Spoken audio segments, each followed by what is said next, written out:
Welcome, in front of me I have ZTE Blade V2020 and today I will show you how we can download the iPhone keyboard on the smartphone.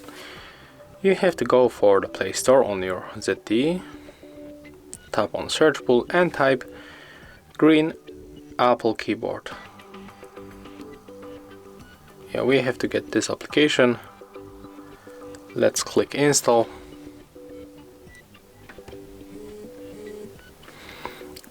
Right now click open, tap to enable in the settings, tap on the switcher, click OK, click on OK another time, go back and tap to switch input methods from Gboard to English US keyboard.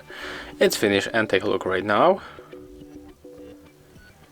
As you can see, our keyboard has changed and it looks almost identical like on the iPhone. So that's it. If you found this video helpful, remember to leave a like, comment and subscribe to our channel.